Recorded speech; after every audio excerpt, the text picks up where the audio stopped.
All my life I've been committed to public service and the importance of public service. I've spent much of my career in the federal government as well as positions in higher education. And during all that time I felt that young people should have opportunities to engage in public service. And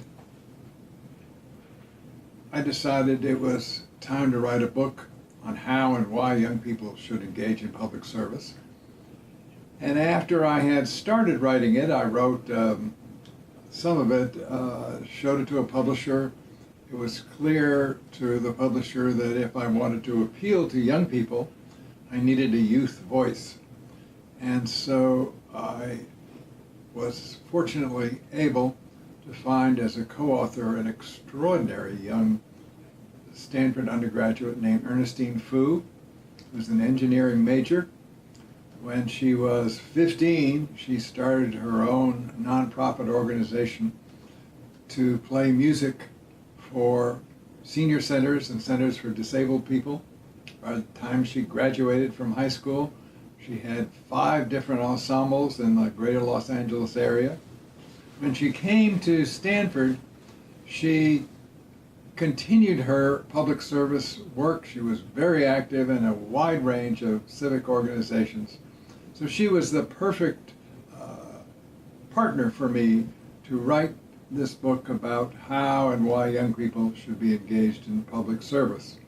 And over the past 3 years, we first interviewed about 60 or 70 young people who are doing exciting civic work in national, international, or some local projects. And we wove their stories along with my own experiences in public service into a set of 7 lessons about public service, and then have a long section at the end of the book about using social media to promote civic work. One of the striking contrasts between Ernestine Fu and myself is not just that we're 57 years apart, though we are, but that she and her contemporaries focus on civic work in nonprofit organizations, while I and those in my generation are much more likely to go into the government, into federal or state or local governments.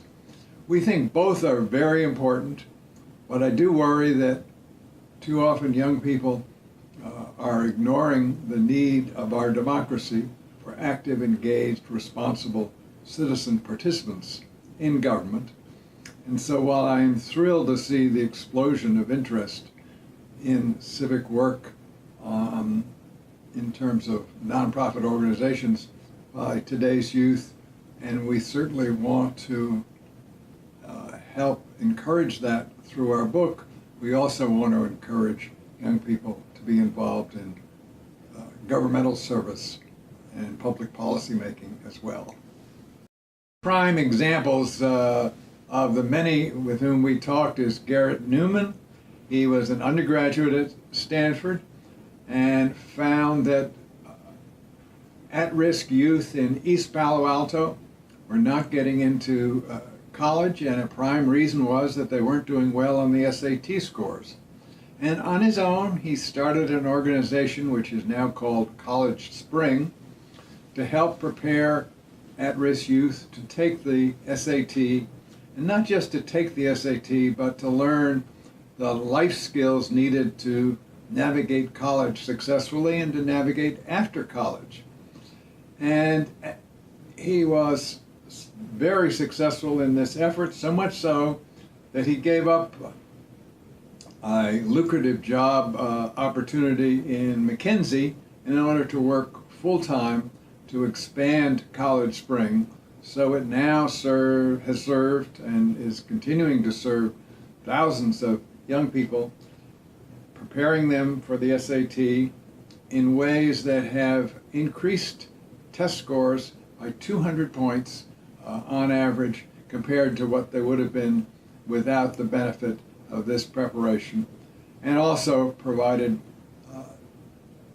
life training skills for college and after college, all with the help of many volunteers from Stanford and from other colleges throughout the Bay Area. He's expanding College Spring to include not just the Bay Area, but other localities as well.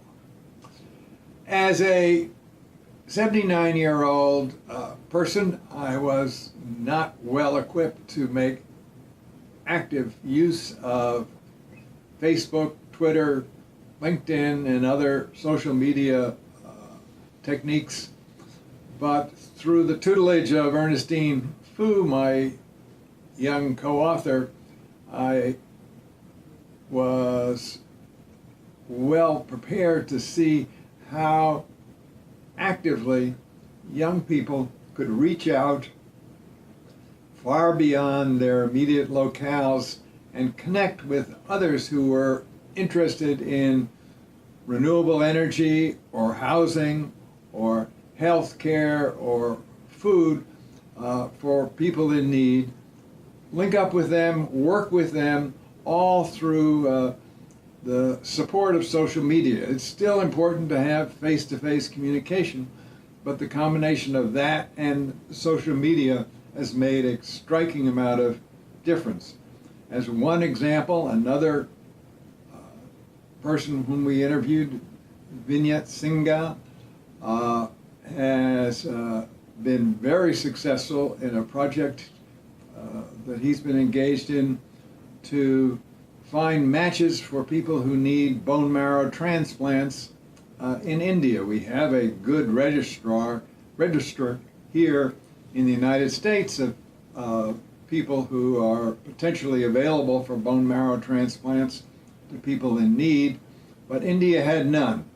And this young man set out to help swab the cheeks and find matches for literally thousands and thousands of people in need.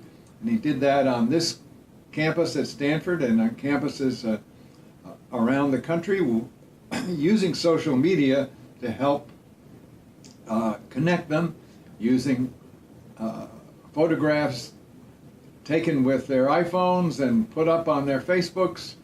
And as a result, the project has been far more successful than it would have been without the use of social media as an essential tool.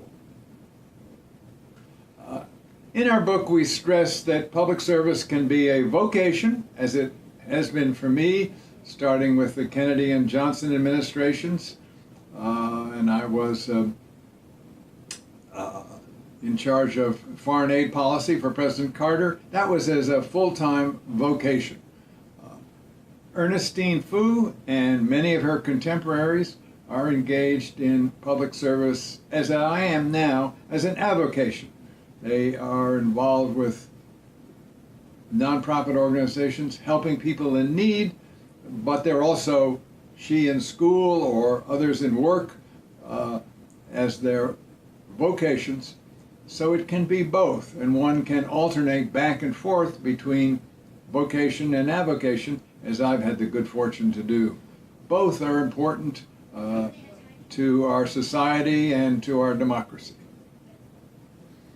We use the term in the book civic work, by which we mean helping others in need, helping communities to run and function successfully, whether those communities are local, national, or international.